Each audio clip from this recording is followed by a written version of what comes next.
Сол үйге апардыңыз? Иә, үлкен шаңырақта апардық. Сонымен бер жағында менің бір әпкем тұратын үлкен әпкем. Иә. Сол кісі балалы шағалы сол үйге апардық. Енді сұрақ қойыншы сізге. Жақсылық аға, туған туыс әулет біле ме жаңағы қызын басқа біреуден екенін? Біледі ғой, өзім айтқан. Айттыңыз, жасырмадыңыз ғой? Жасырғам жоқ. Міне, мен босанған әйелді қызымен алдым дедіңіз. Барлығы құп көрді, иә? Иә, иә. Сосын қанша күн бірге тұрдыңыздар, немесе қанша ай?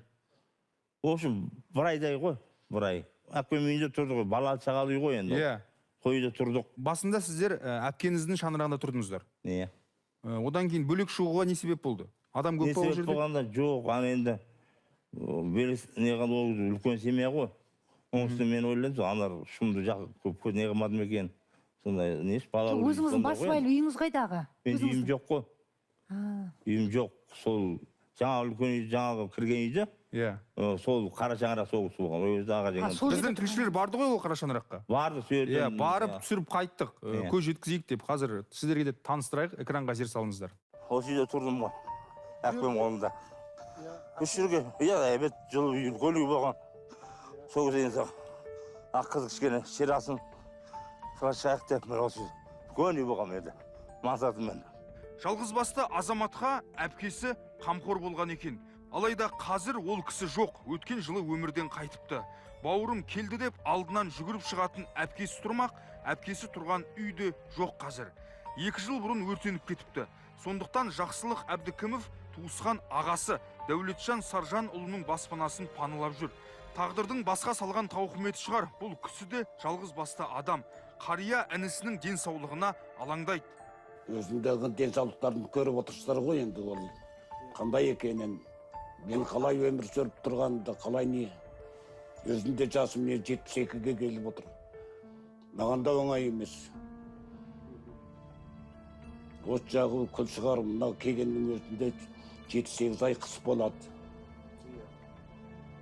Отын су, көмір несі, не болып тұр. От жағу, күл шығару да оңай емес. Жақсылық аға, әпкеніздің арты иманды болсын. Сонымен осы баспанадан көшіп қайда барасыздар, жаңағы келіншекпен, анармен? Барғанды квартира шақты, квартираға. Қанша уақыт сол баспанада тұрдыңыздар бірге? Малға шықтым, кішіне керек қой, кішіне ол кезде. Айдары фирмада істеймін, ағырана болып. Жаңадан кіргем сол кезде. Ол кезде 38.500 болды зарплатасы, жаңадан ашылған. Азға қам болды, бір 15 күн істедім, өнен кейін. Бір ауылдың шетінде бір фазенде болған. Өрден шағын ғана 200 бас малдай. Қой ғана. 60-ның бір қой деді. Ол кезде баға сондай болған. Жарайды деп соған бардық. Сөрді. Анарда барды ғой бірге? Иә, көшіп бардық қой. Жағдайларыңыз қалай болды? Жақсы болды ма? Жақсы болды, иә. Ішіп жем, тамақ барлығы бар. Бәрі бар, жақсы. Астан сіз өтпейді, баспана бар. Жөп жылайды. Енді бәрі жақсы болса, келіншек қайда кетіп қалды? Не үшін кетіп қалды? Ол кеткенде енді алдында өзі 40 мыңнан сол челекті туысқандарым алып шығам деді. Енді өші бір-екі кісілерді шығарады ғой деп жүрді. Соңын ауырай жақпады ма, білмеймін. Мен кетем деді. Кеткенде қайда барасың деп едім. Мен ауылға барам деді. Ауыл қай жақ? Шелекті ғой. Сосын? Точно адресін мен білмеймін ол қыздың енді. Жарайды, сонымен ауырай жақпайды деп кетіп қалды ма? Жоқ, ауырай жақпайды деген өзім айтқаным да. Солай болды ма дегенім ғой өзі. Сонымен айдың күн аманында қызын алып кетіп қалды. Документтерін бәрін бердім де, тек қана екел тура көлікті өзім алып қалдым. Өйткені бітті ғой енді. Өзің ана, біз сомға не қылдық қой бір, соммен тіркеп.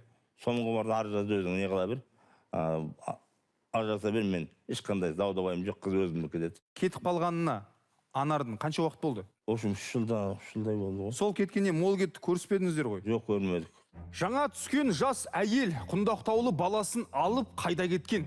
Оның неге кеткені туралы Жақсылықтың келіні қандай шындықты айтты? Жарымжан бала қай жерде қараусыз қалып қойған? Жарнамадан